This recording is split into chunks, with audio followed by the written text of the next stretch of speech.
Picture plus में आपका बहुत-बहुत स्वागत है प्रहलाद अग्रवाल जी। प्रहलाद जी, सबसे पहले आप ये बताएँ, भारत सरकार ने हिंदी सिनेमा और साथ में बांग्ला सिनेमा के प्रसिद्ध कलाकार मिथुन चक्रवर्ती को दादा साहब फाल्के सम्मान देने का ऐलान किया है। आपको यह खबर जानकर कैसी लगी? आप किन शब्दों में मिथुन चक्रवर्ती को बधाई देना चाहेंगे? आपकी प्रतिक्रिया क्या होगी? मेरी प्रतिक्रिया, चूंकि मैं सिनेमा का शौकीन हूँ और मिथुन चक्रवर्ती की फिल्में भी देखी हैं। जैसे किसी को भी सम्मान मिलता है, किसी को भी कोई पुरस्कार मिलता है तो मुझे खुशी होती है। वैसे ही मिथुन चक्रवर्ती को भी यदि दादा फाल्के सम्मान मिला तो उस सम्मान के कारण मुझे खुशी होना स्वाभाविक है और निश्चित रूप से मुझे खुशी हुई।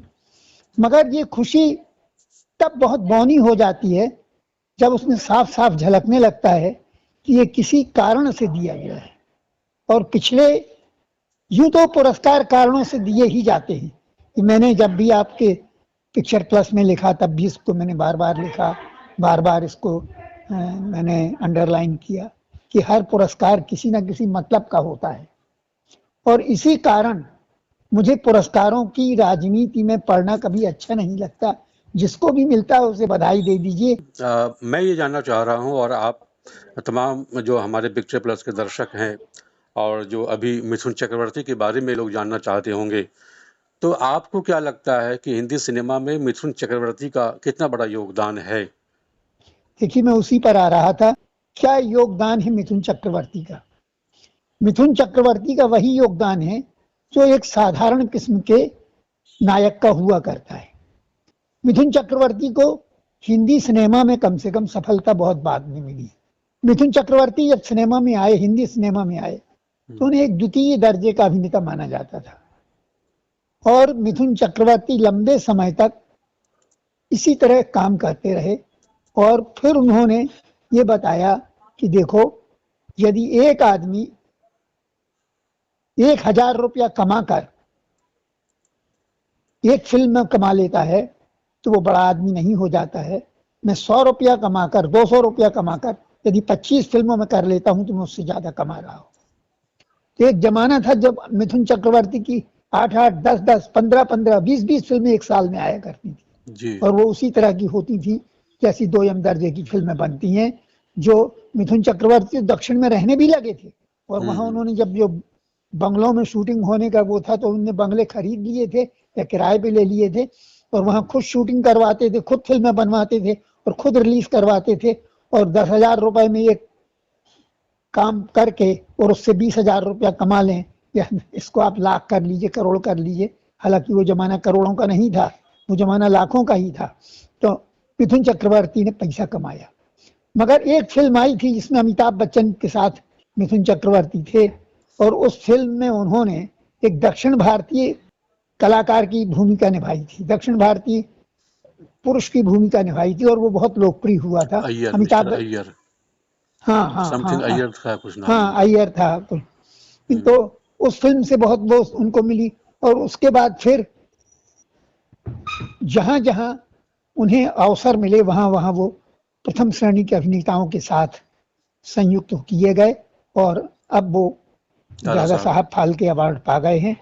तो मैं उन्हें बधाई देता हूं।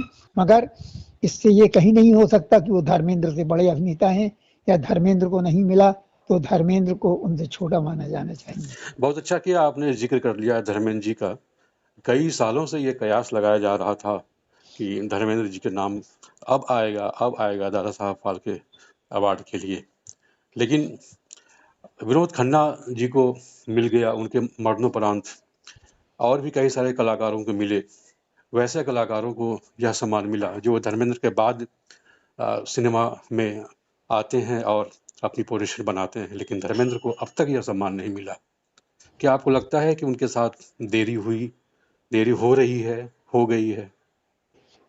मुझे भले ही लगता हो कि धर्मेंद्र के साथ देरी हो रही है या देरी हो गई है, मगर मुझे ये भी पक्का लगता है कि धर्मेंद्र को कतई नहीं लगता होगा।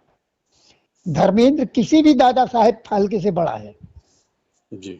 और धर्मेंद्र को तो बहुत पहले मिल जाना चाहिए था। ये समय लिखेगा, ये समय लिखेगा जी। कि धर्मेंद्र अमिताभ बच्चन से हेठा कलाकार नहीं है। मैंने पिछले दिनों में एक जिक्र किया था, अभी जब माहौल चल रहा था दादा साहब फाल्के अवार्ड किसको मिलेगा, तो मैंने एक तस्वीर शेयर की थी और 2 पंक्तियां लिखी थी, और वह फिल्म थी मेरा गांव मेरा देश की। हाँ, जब वो फिल्म आई थी तो उसमें विनोद खन्ना खलनायक के किरदार खलनायक में थे। थे, जब्बर सिंह डाकू, और धर्मेंद्र उसमें नायक थे। बिल्कुल। विनोद खन्ना का वह समय जो था स्ट्रगलर वाला समय था, और धर्मेंद्र करीब करीब 1 दशक पहले आ चुके थे और अपने पांव जमा चुके थे इंडस्ट्री में। कई बेहतरीन फिल्में उन्होंने दे दी थी। इसके बावजूद हालांकि विनोद खन्ना को भी वह सम्मान मिलना चाहिए, वो भी एक बड़े कलाकार थे, हम ये नहीं कह रहे कि उनको नहीं मिलना चाहिए थे, मिला, मरणोपरांत उनको मिला, लेकिन अब तक धर्मेंद्र नजरअंदाज हुए। देखिए, धर्मेंद्र को नजरअंदाज इसलिए भी कर दिया जाता है कि धर्मेंद्र को मैंने आज तक किसी की चमचागिरी करते नहीं देखा।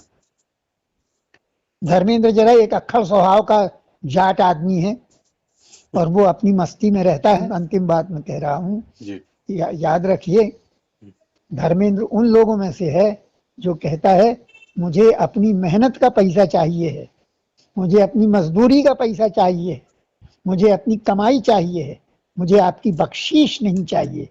हर पुरस्कार एक बख्शीश होता है और बख्शीश के पीछे वो भागा नहीं, और उन्हें मिला पुरस्कार या नहीं मिला इस समय बताएगा।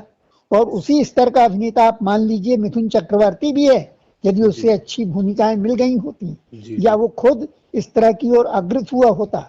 यदि आपको याद हो, पहली ही फिल्म थी मृग्या, बिल्कुल, जो मैंने बहुत पैसा खर्च करके देखी थी मृणाल सेन साहब के साथ, और एक पूरी रात मेरी मृणाल सेन साहब से बातचीत हुई। उसमें उन्होंने बताया कि मैं क्या चाहता था और क्या हो गया मिथुन चक्रवर्ती के साथ। तो इस तरह ये जो जितनी फिल्में होती हैं, जितने पुरस्कार होते हैं, जितनी सब बातें होती हैं, ये किसी न किसी उद्देश्य, किसी न किसी मतलब, किसी न किसी उसके लिए होती हैं।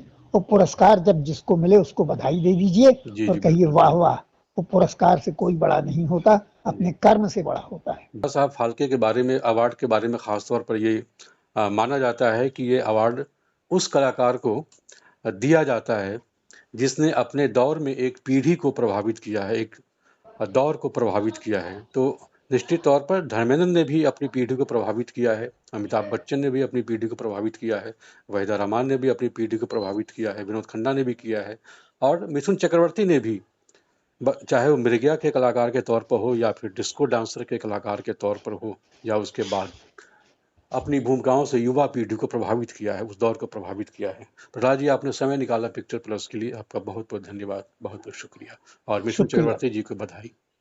शुक्रिया, शुक्रिया।